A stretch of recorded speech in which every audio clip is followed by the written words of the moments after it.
शुरू हो गया है। हो गया जी शुरू। मंगलम भगवान वीरो मंगलम गौतमो वणि मंगलम कुंद कुंदाद्यो जैनधर्मोस्तु मंगलम सर्वमंगल मांगल्यम सर्वकल्याणकारिकम प्रधानम सर्वधर्माणां जैनम जयतु शासनम तज्जयति परम ज्योति समम समस्तैरनंत पर्याय दर्पण तले विशक्ला प्रतिफलति पदार्थ मालिका यत्र। श्री पुरुषार्थ सिद्धि उपाय जी शास्त्र है।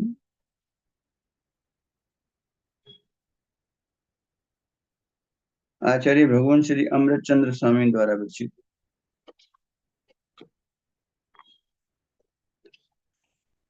यहाँ हमारी गाथा नंबर 9।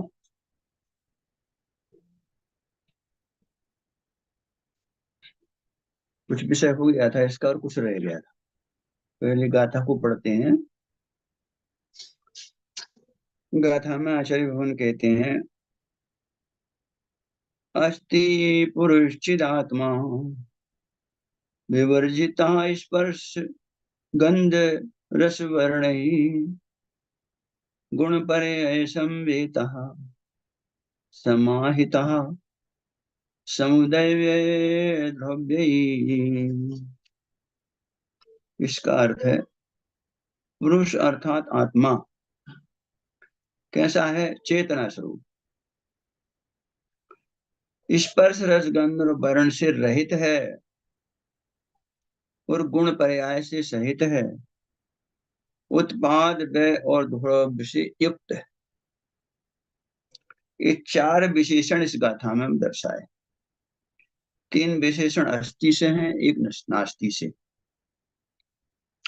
उसमें हमारा जो है कल 2 विशेषणों की चर्चा हो गई थी कि आत्मा कैसा है कि चेतना स्वरूप है। ये आत्मा चेतना का नाथ है, ज्ञान दर्शन चेतना का नाथ है, स्वामी है। और इस चेतना को अव्याप्ति अतिव्याप्ति असंभव दोषों से रहित ऐसा बतलाया था कल। और यह चेतना स्पर्श रस गंध वर्ण से रहित ऐसा भी बतलाया था। अब आज पृष्ठ संख्या है 14, गुण पर्याय संवेतः।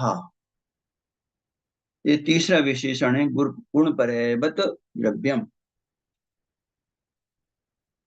कैसा है आत्मा? ये कह रहे हैं पुनः कैसा है पुरुष कि गुण पर्याय संवेतः, गुण पर्यायों से विराजमान, अर्थात द्रव्य है वह गुण पर्यायमय है। अतः आत्मा भी गुण पर्यायों सहित विराजमान है। वहां गुण का लक्षण सहभूत है। सह अर्थात द्रव्य के साथ, भू अर्थात सत्ता, यानी द्रव्य के साथ जो रहता है, हमेशा रहता है, तादात्म्य रूप से रहता है, उसे कहते हैं गुण। और द्रव्य में जो सदा काल पाया जाए उसे गुण कहते हैं। आत्मा में गुण 2 प्रकार के, ज्ञान दर्शनादि तो असाधारण गुण है, वह अन्य द्रव्य में नहीं पाए जाते। यानी ये आत्मा के विशेष गुण, ये सिर्फ जीव द्रव्य में ही पाए जाते हैं, अन्य द्रव्यों में नहीं पाए जाते। और जो अस्तित्व वस्तुत्व प्रेम्यत्व आदि साधारण गुण हैं जो अन्य द्रव्य में भी पाए जाते हैं, यानी वो सामान्य गुण है, 6 सामान्य गुण, वे सभी द्रव्यों में पाए जाते हैं। अस्तित्व वस्तुत्व प्रमेयत्व प्रदेशत्व अगुरुलत्व द्रव्यत्व, इस प्रकार से ये 6 सामान्य गुण हैं, ये सभी द्रव्यों में पाए जाते हैं। और पर्याय का लक्षण है वो क्रमवर्ती, जो द्रव्य में अनुक्रम से उत्पन्न हो, इस प्रकार से जो अनुक्रम से उत्पन्न हो, बार बार उत्पन्न हो, उसे पर्याय कहते हैं। आत्मा में पर्याय दो प्रकार की, जो नर नारकादि आकार रूप अथवा सिद्ध के आकार रूप पर्याय है, उसे व्यंजन का पर्याय कहते हैं। ये जो नर नारकादि आकार रूप पर्याय है, इसे विभाव व्यंजन पर्याय कहते हैं, और सिद्ध भगवान की जो पर्याय है, उसे स्वभाव व्यंजन पर्याय कहते हैं। इस प्रकार से ये व्यंजन पर्याय हुई आकार रूप, शरीर के आकार रूप। क्योंकि जितने भी जो है संसारी जीव हैं, उनकी आत्मा भी शरीर के आकार ही, और जो सिद्ध भगवान है वो कैसे हैं? ज्ञान शरीर है उनका, बस निराकार, ज्ञान शरीरी त्रिविध कर्मल वर्जित सिद्ध मानता। तो कह रहे हैं जो नर नारकादि आकार रूप अथवा सिद्ध के आकार रूप पर्याय है, उसे व्यंजन पर्याय कहते हैं। ज्ञान आदि गुणों का भी स्वभाव अथवा विभाव रूप परिणाम, वह 6 प्रकार से हानि वृद्धि रूप, उसे अर्थ पर्याय कहते हैं। अर्थात ये तो हुई जीव की पर्याय, आकार पर्याय जो जीव का है, और संसारी जीव का पर्याय शरीर आकार होता, और सिद्ध भगवान है वो निराकार होते हैं। वो तो जैसा जिस शरीर से, अंतिम शरीर से सिद्ध दशा को प्राप्त हुए हैं, उस शरीर से किंचित न्यून ये उनकी हमेशा स्थिति रहती है। कहाँ पर? सिद्ध सिद्धालय अर्थात तनुवात विलय में।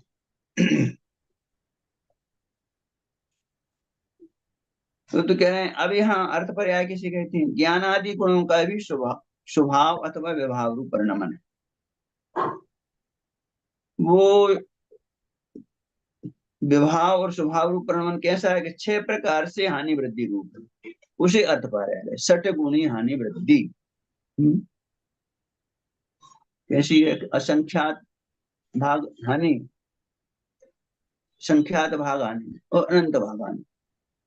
अनंत गुण हानि, असंख्यात गुण हानि और संख्यात गुण हानि, इस प्रकार से वृद्धि समझना है। ऐसी असंख्यात गुण वृद्धि ये कहा है।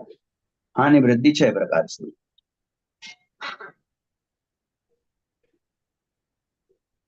इन गुण पर्यायों से आत्मा की तादात्मक एकता है। कैसा संबंध है? एक में एक तादात्म संबंध है। किसका? गुणों का और किसका? पर्याय। चाहे वे पर्याय स्वभाव पर्याय हो, चाहे विभाव पर्याय, सभी के साथ तादात्म्य संबंध, सभी पर्याय के साथ। पनीर साहब हमारे में रागादिक लिखा हुआ है। रागादिक परिणमन 6 प्रकार, गलत है ये तो है। हाँ, तो स्वभाव विभाव दोनों प्रकार से लिखा है ना। अच्छा, स्वभाव परिणमन और विभाव परिणमन में रागादि परिणमन आ गए। अच्छा, तो ये जो है ज्ञान दर्शन वीर चारित्र आदि जो गुण है ना, अब इसमें जो है श्रद्धा गुण का परिणमन विकार रूप परिणमन है, चारित्र गुण का परिणमन विकार रूप परिणमन है, ज्ञान का भी स्वभाव रूप परिणमन है और विभाव रूप भी परिणमन। इस प्रकार से कहा है ना, चाहे स्वभाव रूप परिणमन हो चाहे विभाव रूप परिणमन हो, 6 प्रकार। ये किसका परिणमन है? ज्ञान आदि गुणों का परिणमन है। इस परिणमन को अर्थ पर्याय कहते हैं। इन पर्यायों से आत्मा की तादात्मकता है? तादात्म्य रूप है पर्याय, क्योंकि गुणों के परिणमन को पर्याय कहते हैं। तो गुणों का परिणमन जो है, सभी गुणों में परिणमन निरंतर होता रहता है, तो वो परिणमन गुणों से बाहर नहीं होता, गुणों में ही होता, और गुणों के समूह को द्रव्य कहते हैं। इस प्रकार से द्रव्य निरंतर परिणमनशील है, परिणाम स्वभावी है। इस विशेषण से आत्मा का विशेष जाना जा सकता है। अब और चौथा विशेषण क्या कहा था? कि कैसा है पुरुष? समुदय व्यय द्रव्य समाहितः, उत्पाद व्यय द्रव्य से संयुक्त है। उत्पाद व द्रव्युक्तम सत, यही द्रव्य का लक्षण सत। और ये सत कैसा है कि सत उत्पाद रूप भी है, व्यय रूप भी है और द्रव्य रूप भी। तीनों हैं, ये अंश हैं द्रव्य की, और तीनों ही पर्यायों में वर्तते। नवीन अर्थ पर्याय और व्यंजन पर्याय का उत्पन्न होना, वह उत्पाद। पूर्व पर्याय का नाश होना, वह व्यय। तो गुण अपेक्षा अथवा द्रव्य अपेक्षा से शाश्वत रहना, वह द्रव्य। ये हुआ उत्पाद व्यय द्रव्य का स्वरूप। प्रति समय द्रव्य की कोई ना कोई नवीन पर्याय उत्पन्न होती है, और उस उत्पन्न हुई पर्याय का जब व्यय होता है तो फिर नवीन पर्याय उत्पन्न होता है, फिर उस पर्याय का व्यय होता है, फिर नवीन पर्याय उत्पन्न होता है। ऐसा ही क्रम चलता रहता है। इसी का नाम है उत्पाद व्यय। और जो द्रव्य है वो शाश्वत रहता है, उस द्रव्य का कभी नाश नहीं होता, कभी उसमें उसका कुछ उत्पन्न नहीं होता, ना कभी उत्पन्न हुआ द्रव्य, ना कभी उसका नाश हो। वो शाश्वत रहता है गुणों सहित, गुण भी उसके शाश्वत है। अब यहाँ कह रहे हैं कि उत्पाद व द्रव्य से संयुक्त है नवीन अर्थ पर्याय और व्यंजन पर्याय का उत्पन्न होना, वह उत्पाद है। देखो, नवीन जो अर्थ पर्याय हैं, गुणों की पर्याय, तो वो निरंतर ही उत्पन्न होती रहती हैं, और ऐसी व्यंजन पर्याय भी बदलती रहती है। ये मनुष्य पर्याय है, तो ये मनुष्य पर्याय पहले बाल्यावस्था रूप थी, फिर युवावस्था रूप हुई, फिर जो है वृद्धावस्था रूप। ये भी इसमें भी बदलाव होता रहता है।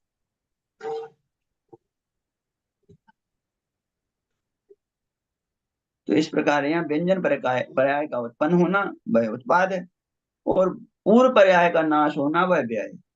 गुण अपेक्षा अथवा द्रव्य अपेक्षा से शाश्वत रहना, वह द्रव्य बना। जिस प्रकार सोना कुंडल पर्याय से उत्पन्न होता है, कंकण पर्याय से नष्ट होता है, तथा पीतादिक की अपेक्षा अथवा स्वर्णत्व की अपेक्षा सभी अवस्थाओं में शाश्वत है। सोना शाश्वत है, किसी भी पर्याय में हो। यह कह रहे हैं, चाहे कुंडल अवस्था में हो, चाहे कंगन अवस्था में हो, चाहे जो है हार रूप से हो, चाहे कड़े रूप से हो, किसी भी पर्याय में हो सोना, वो सोने का शाश्वत बना रहता है। उसका जो है भारीपन, उसका पीलापन, उसका चिकनापन, वो शाश्वत रहता है किसी भी अवस्था में। इसी प्रकार से जो द्रव्य का है ज्ञान दर्शन चेतना स्वभाव, वो शाश्वत रहता है किसी भी अवस्था में रहे।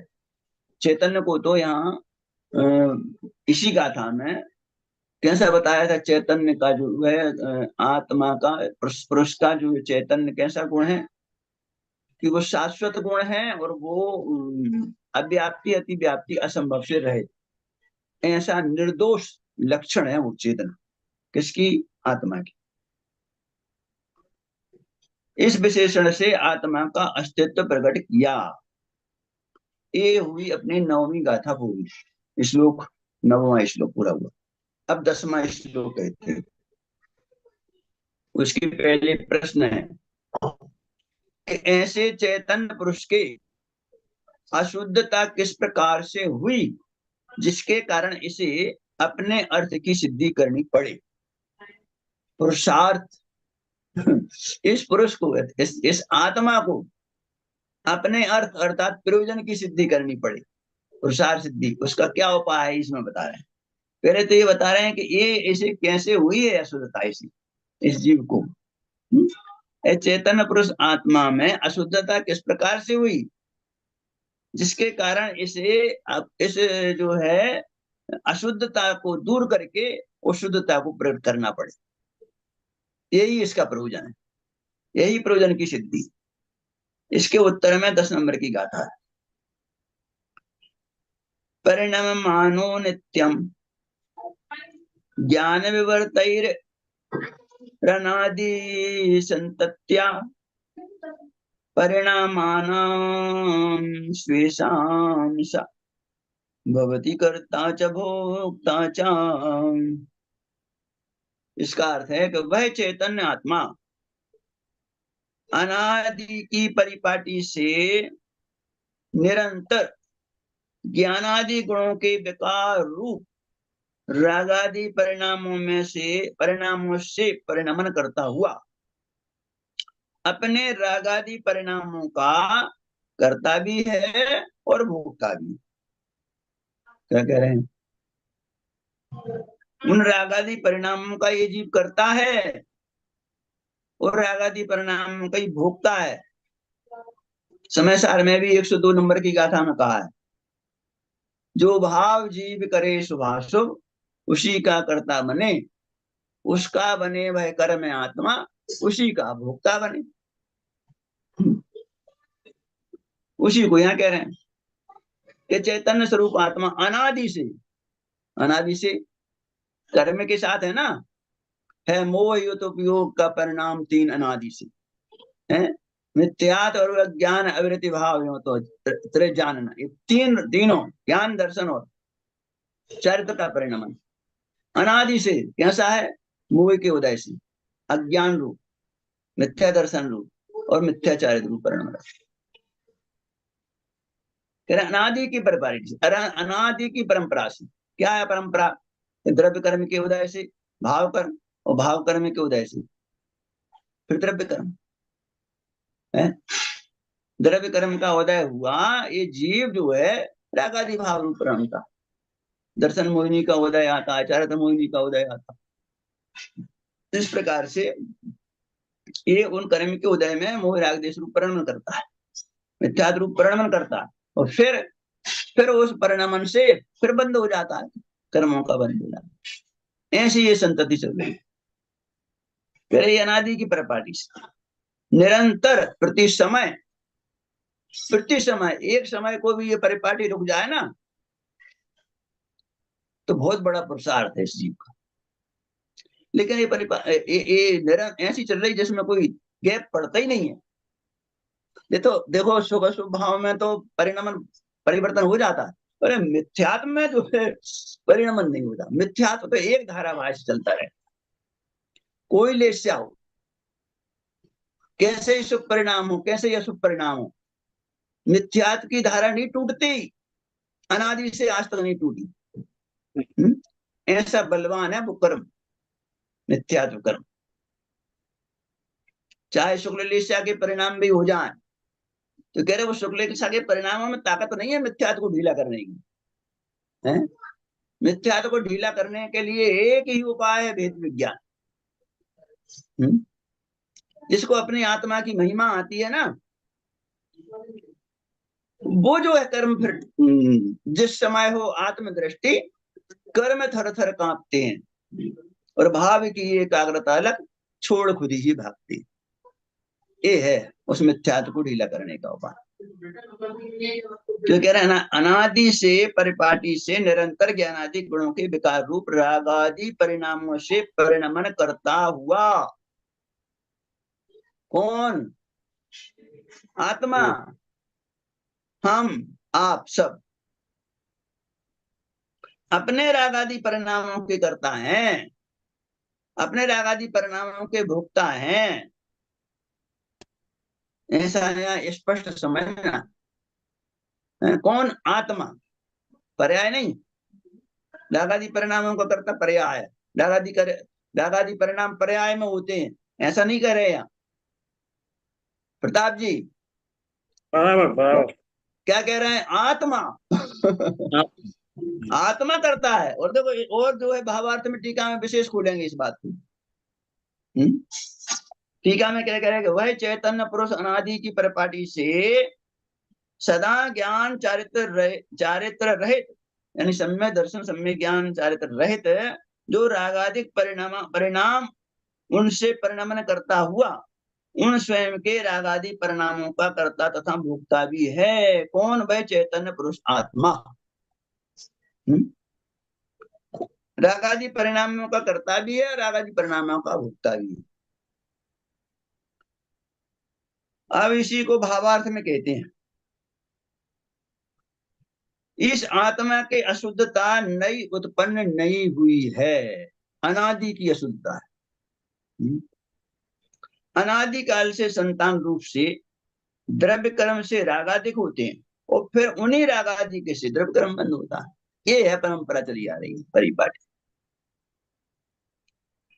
स्वर्ण कीट का वत अनादि से संबंध है। जैसे खदान से जब सोना निकलता है तो मिट्टी से लिपटा हुआ ही रहता है, मिट्टी में मिला हुआ है। जैसे अपन कहते हैं कंकड़ पत्थर कीटिका आदि में ऐसा निकलता है खदान से। ऐसा नहीं निकलता जैसे शुद्ध सोना हम 24 कैरेट का ले आए बाजार से, ऐसा नहीं निकलता। वो तो 16 ताव देने पर होता है ऐसा शुद्धता तो है। तो कह रहे हैं कि स्वर्ण कीटिकावत, स्वर्ण के साथ कीटिका भी है, ये कह रहे हैं। अनादि से संबंध है उसका। उस संबंध के कारण इस जीव को अपने ज्ञान स्वभाव का बोध नहीं है। देखो क्या है इस जीव का अपराध, ये बता रहे हैं यहाँ। क्यों है ये जीव मोह राग देश के परिणामों में अनादिकाल से क्यों उलझा है, क्यों दुखी हो रहा है, प्रति समय आकुलता आकुलता में जीता है, और आकुलता ही दुख का कारण। तो उस संबंध के कारण इस जीव को अपने ज्ञान स्वभाव का बोध नहीं है। अर्थात मेरा ज्ञान चैतन्य स्वभाव है, ज्ञान दर्शन जो चैतन्य मेरा स्वभाव है, उस स्वभाव का ऐसे बोध नहीं, स्वभाव की ऐसी जानकारी नहीं, अर्थात जाननहार की जानकारी नहीं है। जो जानने वाला तत्व है उसकी जानकारी नहीं। इसको महिमा किसकी आती है कि ज्ञान में जो गई प्रतिभाषक होती उनकी महिमा आती है, जानने वाले की महिमा नहीं आती। जो जान रहा है उसे उसमें अपनापन नहीं है। इसी जो गे दिखाई देते हैं, किसी गे को अपना मानता है, किसी को पराया मानता है, किसी को इष्ट मानता है, किसी को अनिष्ट मानता है, किसी को अच्छा मानता है, किसी को बुरा मानता है, किसी से राग करता है, किसी से द्वेष करता है। क्यों सा ये चल रहा है ना अधिकार से। हाँ, ये है इसका ज्ञान।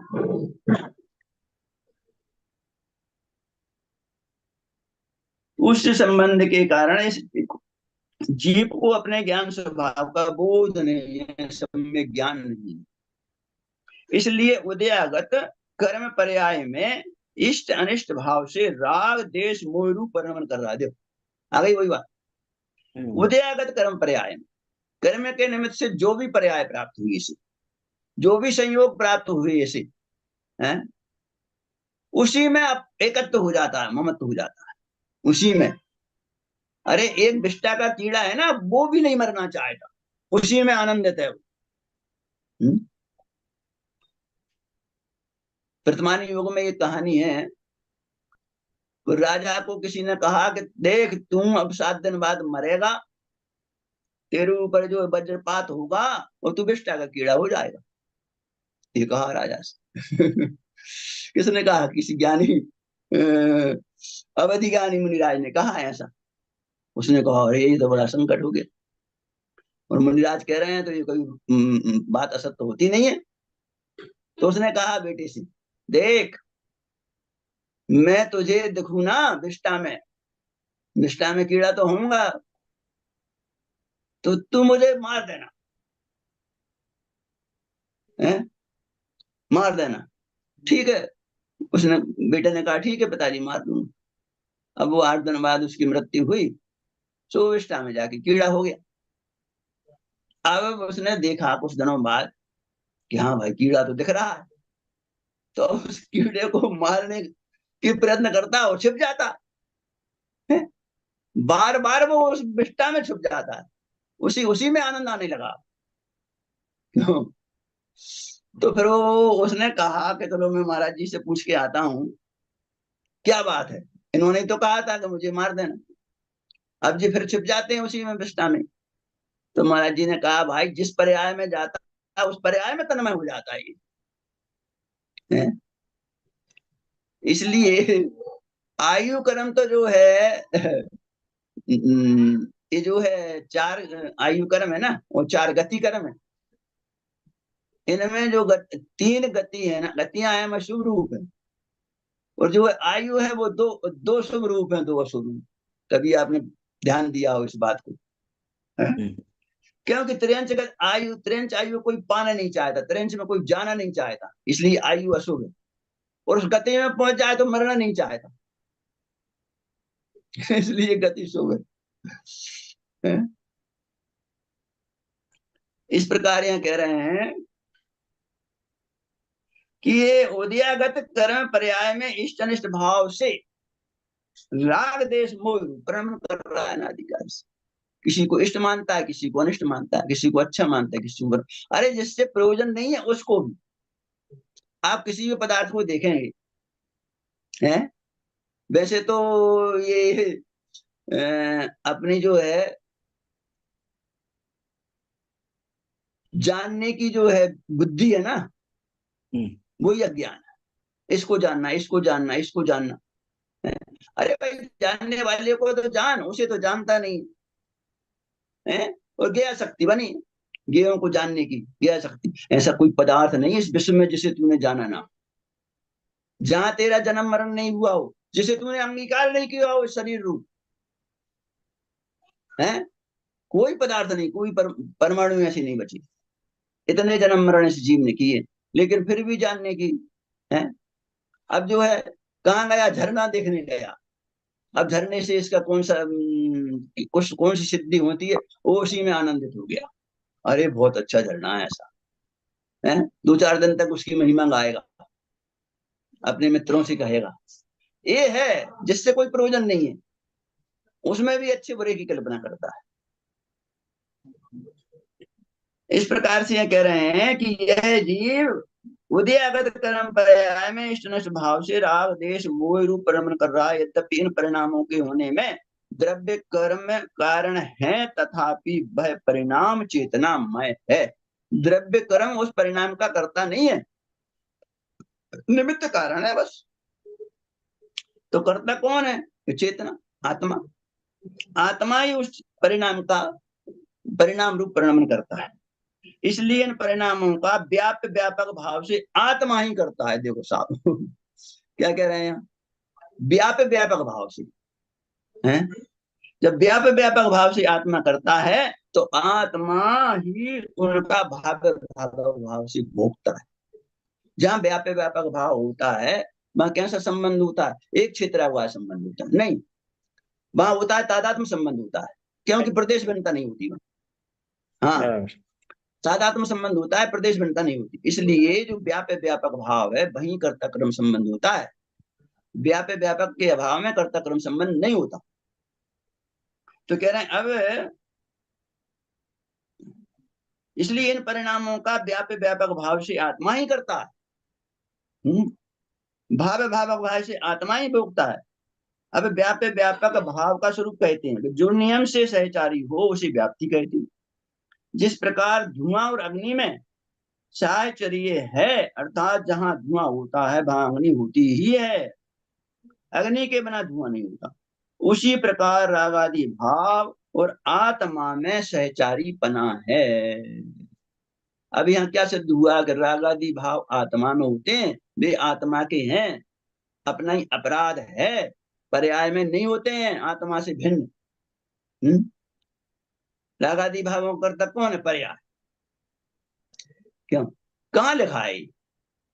प्रताप जी इतने समय से स्वाध्याय करते करते हो गए, आपको कहीं मिला राग आदि भावों को करता कौन है? नहीं पर्याय। मिला, नहीं मिला, पर पहले सुना ही तो बस। बताओ कितनी मिथ्या प्रचार चला है? जो कितना स्पष्ट लिख रहे हैं। क्या कह रहे हैं कि जहां धुआं होता है अग्नि होती है, अग्नि के बिना धुआं नहीं होता। उसी प्रकार रागादि भाव आत्मा में सहचारी पना है। जहां रागादि होते हैं वहां आत्मा होता ही है। देखो क्या कह रहे हैं, जहां रागादि होते हैं वहां आत्मा होता ही, आत्मा के बिना रागादि नहीं होते। नोट करके रख लो इस बात को, लिख लो अपनी डायरी में है। ये अमृतचंद स्वामी का वचन है। अमृतचंद स्वामी समर्थ आचार्य, जिन्होंने तीन ग्रंथों की टीका की। 1000 वर्ष बाद, 1000 वर्ष तक किसी ने टीका नहीं की। ऐसे समय सार की, प्रवचन सार की और पंचाष्टि गाय, 3 ग्रंथों की जिन्होंने टीका की। ऐसे ऐसे समर्थ आचार्य वो कह रहे हैं कि जहाँ राग आदि होते हैं वहां आत्मा होता ही है, आत्मा के बिना राग आदि नहीं होते। इस व्याप्ति क्रिया में जो कर्म है उसे व्याप कहते हैं और आत्मा करता है, पुरुषा आत्मा सिद्धि करता है, राग आदि उसके कर्म उपाय, पुरुषा सिद्धि उपाय भी है। तो लिखी है। पुरुषा सिद्धि उपाय भी तो अमृतचंद आचार्य देव का ही है। हाँ उनका मौलिक ग्रंथ है। हाँ हाँ, आपने 3 का नाम लिया ना, उसी इसलिए को तो मैंने पढ़ रहे हैं कहा। अपन। उनकी हाँ टीका भैया, की, उनकी टीका की अरे ये टीका की है कि नहीं की है? अमृतचंद वो स्वामी ने समय सार की टीका की है, प्रवचन सार की टीका की है, पंचाष्टिकाय की टीका की है, एक ये भाग है। ये ग्रंथ बनाया है ना। एक ग्रंथ उनका मूल है, हाँ, मूल है एक उनका। ग्रंथ उनका लिखा हुआ है, अमृतचंद स्वामी का ही लिखा हुआ है। ये बात दिमाग में घुसती है। हाँ। बस इस प्रकार जहाँ व्यापक संबंध होता है वहीं कर्ता कर्म संबंध होता है। देखो क्या बात है, इसी को 49 नंबर के समय सार के कलश में इसी बात को इसी तरह से ही लिखा है कि जहाँ व्यापक भाव होता है वहां कर्ता कर्म संबंध होता है, अन्य स्थान में संभव नहीं। इसी प्रकार जो जो भाव अनुभव करने योग्य हों उन्हें भाव्य तथा अनुभव करने वाले पदार्थ को भावक कहते हैं। ऐसा भाव्य भावक संबंध जहाँ हो वहीं भोक्ता भोग संबंध संभवित है, अन्य स्थान पर नहीं। देखो जहाँ कर्ता कर्म संबंध है वहीं भोक्ता भोग संबंध है, भाव्य भावक भाव संबंध है वहीं भोक्ता भोग संबंध। इसलिए कितनी सुंदर चर्चा मिली आज हमको आपको, है ये सब लोगों के ज्ञान में ये भाव भाषित हो और इसका जो है स्वाध्याय हो। अब जुड़ते नहीं है अपने जो है ग्रुप के, नहीं जुड़ते, क्या कहें, समय नहीं मिलता है। सभी जुड़ रहे हैं, जितने आते हैं वो सब जुड़ रहे हैं। नहीं, अब 2 4 5 लोग जुड़े हैं कुल। हाँ इतने ही आते हैं। हाँ नहीं, 8 10 लोग जुड़ते हैं। तो क्या है, ये विषय ज्ञान में भाषित हो, कितना सुंदर लिखा है, कितना सुंदर जो है श्लोक है ये 10वें नंबर का, कितनी अच्छी टीका है। इससे क्या है, भ्रांति मिट जाती है अपनी। ऐसा नहीं रहता क्या पता ऐसा है कि ऐसा है, ऐसा है कि ऐसा है, ऐसी शंका नहीं रहती।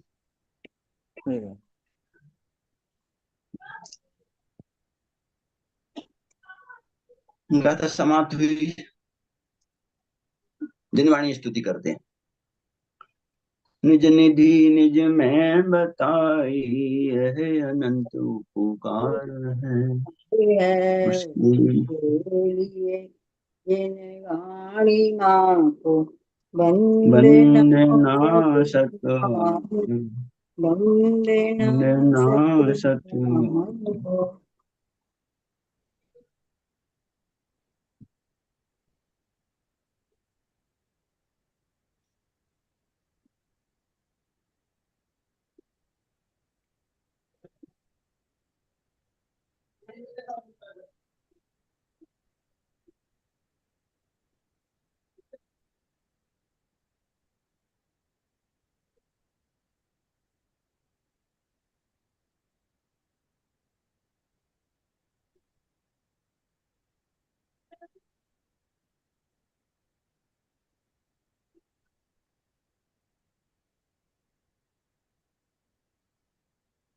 द्वादशांग जनवाणी माता की जय। माता की जय। धर्म की जय। सभी सादर भाइयों को सादर जय जनेन्द्र। जय सभी को जय जनेन्द्र। राजेश जी तो अब नहीं